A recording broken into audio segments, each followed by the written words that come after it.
ಮತ್ತು ಪ್ರತಿಫಲನ ಕೋನದ ನಡುವಿನ ಸಂಬಂಧವೇನು ಕ್ವಶನ್ ಕೇಳೇನ್ರಿ. ಬಹಳ ಸರಿ ಕ್ವಶನ್ ಕೇಳ ನೋಡ್ರಿ. ಇವತ್ ನೋಡ್ರಿ ಏನಿರುತ್ತೆ, ಇವತ್ತ ಬೆಳಕು ಮತ್ತೆ ದರ್ಪಣದ ಬಗ್ಗೆ ಹೇಳ್ತೀನಿ, ನಾಳೆ ಕ್ಲಾಸ್ನಾಗ ಮಸೂರದ ಬಗ್ಗೆ ಹೇಳ್ತೀನಿ, ನಾಳೆಗೆ ಪ್ರೀವಿಯಸ್ ಇಯರ್ ಕ್ವಶನ್, ಇವತ್ತೇನು MCQ ಕ್ವಶನ್ ಓನ್ಲಿ. ಇವತ್ತ MCQ, ನಾಳೆಗೆ ಏನಿರ್ತೈತಿ ಮಸೂರ ಪ್ಲಸ್ ಇವತ್ತ ದರ್ಪಣ. ಬೆಳಕಂದ್ರೆ ಏನು, ಪ್ರತಿಫಲಿತ ಅಂದ್ರೇನು, ವಕ್ರೀಭವನ ಅಂದ್ರೆ ಇವತ್ತಿನ ಚಾಪ್ಟರ್ನಾಗ ಇರ್ತೈತಿ. ನಾಳೆಗೆ ಮಸೂರ ನೋಡ್ರಿ, ದರ್ಪಣ ಬೇರೆ ಮಸೂರ ಬೇರೆ. ಓಕೆ, ಆಮೇಲೆ PYQ ಪ್ರೀವಿಯಸ್ ಇಯರ್ ಕ್ವಶನ್ ನಾಳೆಗೆ ಇರ್ತಾವ.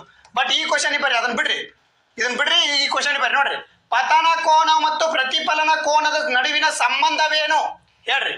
ಫುಲ್ ಇನ್ ಡೀಟೇಲ್ ಬಿಡಿಸಿ ಹೇಳ್ತೀನಿ ನಮಗೆ, ಒಮ್ಮೆ ಎಲ್ಲಿ ಮಾರ್ಕ್ಸ್ ಹೋಗಿರ್ಬಾರ್ದು ಇನ್ನೊಮ್ಮೆ ಇದಕ್ಕೆ. ಪತನ ಕೋನ ಪ್ರತಿಫಲನ ಕೋನಕ್ಕೆ ಯಾವಾಗಲೂ ಏನಿರ್ತೈತ್ರಿ, ಇಕ್ವಲ್ ಇರ್ತಾವು, ಸಮಾನವಾಗಿರ್ತಾವು, ಸಮಾನವಾಗಿರ್ತವೆ, ಸಮಾನವಾಗಿರುತ್ತವೆ. ಯಾವ ರೀತಿ ಸಮಾನವಾಗಿರ್ತವೆ ಹಾಗಾದ್ರೆ ಸ್ವಲ್ಪ ನೋಡ್ರಿ. ಈ ಕ್ವಶನ್ ಇಲ್ಲೇ ಇರ್ಲಿ, ನೋಡ್ರಿ ಇಲ್ಲೇ ಬಿಡಿಸಿ ಹೇಳ್ತೀನಿ, ಸ್ವಲ್ಪ ನೋಡ್ಕೊಂಡ್ಬಿಡ್ರಿ. ಯಾವ ರೀತಿ ನಿಮಗೆ ಇನ್ನೂ ಡೌಟ್ ಇದ್ರೆ ನೋಡ್ಕೊಂಡ್ಬಿಡ್ರಿ, ಇಲ್ಲೇ ಬಿಡಿಸಿ ಹೇಳ್ತೀನಿ. ಈ ಕ್ವಶನ್ಗೆ ಆನ್ಸರ್ ಇದೊಂದು ಆಬ್ಜೆಕ್ಟ್ ಅಂತ ತಿಳ್ಕೊರಿ, ಇದು ಆಬ್ಜೆಕ್ಟ್. ಓಕೆ, ಇದು ಬಿಂದು ಅಂತ ತಿಳ್ಕೊರಿ, ಪ್ರತಿಫಲಿಸುವ ಬಿಂದು ಓ. ಓಕೆ, ನೋಡ್ರಿ ಇಲ್ಲಿ ಏನ್ ತಿಳ್ಕೊಳ್ಳೋಣ ಹಾಗಾದ್ರೆ, ನೋಡ್ರಿ ಅವ್ರ ಏನ್ ಕೇಳ್ಯಾರ, ಪತನ ಕೋನ ಅಂತಂದ್ರೆ ಯಾವ್ದ್ರಿ, ಇಲ್ಲಿಂದ ಬರ್ತದ ನೋಡ್ರಿ ಬೆಳಕು, ಇಲ್ಲಿಂದ ಬರ್ತಕ್ಕಂಥದ್ದು ಪತನ ಕೋನ. ಈ ತರ ಯಾರೋ ಮ್ಯಾರ್ಕ್, ಇದ್ರ ಪತನ ಕೋನ ಅಂತ ಕರಿತೀವಿ.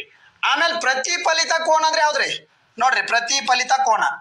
ಕಲರ್ ಚೇಂಜ್ ಮಾಡ್ತೀನಿ ನೋಡ್ರಿ, ಇದನ್ನ ಪ್ರತಿಫಲಿತ ಕೋನ ಅಂತ ಕರಿತೀವಿ.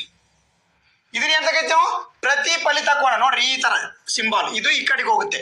ನೋಡ್ರಿ ಇವು ಏನು ಎರಡು ಇಕ್ವಲ್ ಇರ್ತಾವ ಅಂತ ಹೇಳ ನಾವು. ಎರಡು ಇಕ್ವಲ್ ಹೆಂಗ್ ಇಕ್ವಲ್ ಆದ್ರಿ ಅವು, ನೋಡ್ರಿ ಹೆಂಗ್ ಇಕ್ವಲ್ ಅದು ಅಂತ ಅಂದ್ರೆ, ಇಲ್ಲೊಂದು ಲಂಬ ಕೋನ ಹೇಳಿರಿ ಎರಡರ ನಡ್ಬರ್ಕ, ಲಂಬ ಕೋನ ಹೇಳಿದಾಗ ನೋಡ್ರಿ ಇದ್ರ ಡಿಗ್ರಿನೂ ಇದು ಸಮವಾಗೈತಿ. ನೋಡ್ರಿ ಸಮವಾಗೈತ, ನೋಡ್ರಿ 45 ಬಂದಂಗೈತ್ರಿ.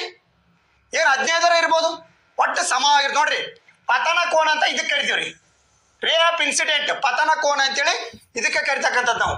ನೋಡ್ರಿ ಇದನ್ನ ಪತನ ಕೋನ ಅಂತ ಕರಿತೀವಿ ನಾವು, ನೆನ್ಪಿಟ್ಕೋರಿ.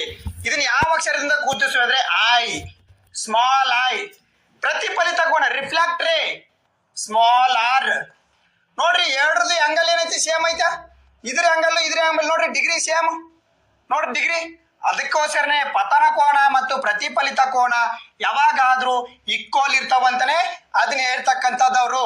ಅರ್ಥ ಆತ್ರಿ, ಕ್ಲಾರಿಟಿ ಆತಾ. ನೋಡ್ರಿ ಪತನ ಕೋನ ಪ್ರತಿಫಲನ ಕೋನ ಅಂತಂದ್ರೆ ಏನ್ ನೋಡ್ರಿ, ದರ್ಪಣದ ಮೇಲೆ ಬಿದ್ದ ನಂತರ ಬೆಳಕು ಕಿರಣವು ಮತ್ತೊಂದು ದಿಕ್ಕಿನಲ್ಲಿ ಪ್ರತಿಫಲನ ಹೊಂದುತ್ತದೆ. ಯಾವುದೇ ಸಮತಲದ